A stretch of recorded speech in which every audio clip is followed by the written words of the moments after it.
Dear students, we are starting with the module 4, that is structures and files in C++. I am trying with the video lectures since there is no time. Okay, so first I am starting with structures. Okay, structures.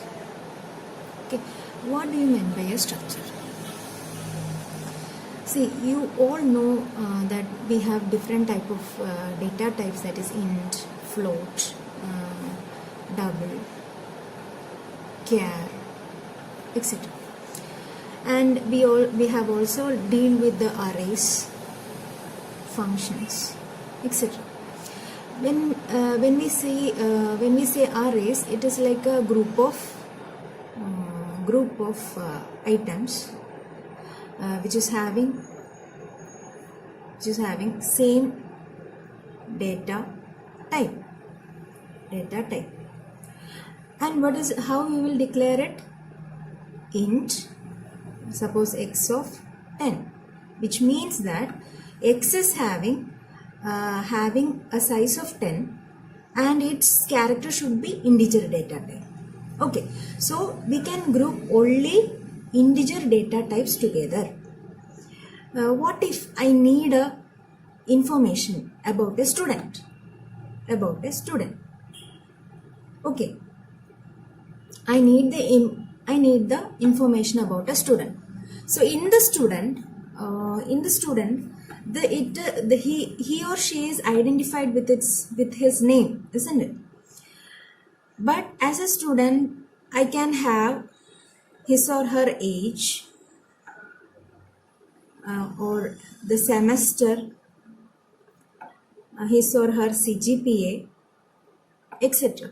So these are the personal information of a student, of a single student. What if I want to group all this together? What I will do? So for that, I can use this facility known as structures. Okay. So if I want to create a variable not a variable, I want to group all these information inside one tag name student, I can use structure. And how I will define a structure? And its syntax is struct tag name. You can use any name here. Open the braces, group all the information. I will group that as member 1, member 2, likewise n members. And I am closing the braces, and I am putting a semicolon here. So this is the syntax or the general form in which I can declare or define a structure. Okay, so I will explain to you how it is done. Okay, hope it is clear. So I am coming with an example. Okay, previously I have explained, I want to group the information of a student. So I am declaring a structure as struct student. Okay, and I am grouping all the information I want. First, his or her name. So his or her name has a group of letters, isn't it? So I can declare it as a char name string of arrays, maybe 10. See, now not only the name, I can put together his or her age.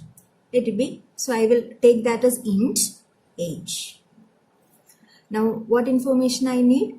Maybe I need the semester. Which semester is this? Is he or she is in? So int sem. Then I want his CGPA. Okay, so I am taking it as float CGPA.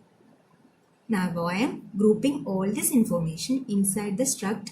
How it is closed? Having a closing braces and putting a semicolon like this. So I have declared a structure known as student, and inside this structure student, all these informations are there.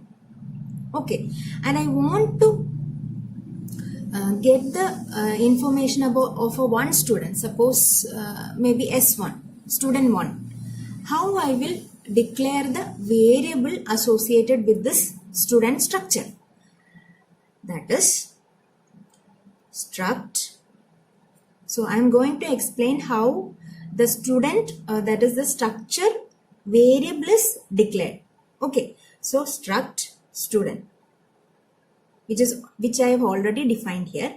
Now I want the variable. So maybe I will take S1, that is student 1, that is S1, that is student 1. Okay, so I am closing with a semicolon. So S1 is a variable, that is a which variable? Structural variable, structural variable having the characteristics of student. That is the characteristics of student is like this. Clear? So if I want two variables have which is the student structure, what I will do? Again, I will put struct student. I want two variables, isn't it? S1 and S2. So S1 comma S2. Now S1 and S2 are student having the student characteristics, which is a structure.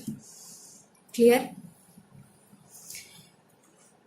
So this is known as this is how you will declare a define or declare a structure and its structural variables.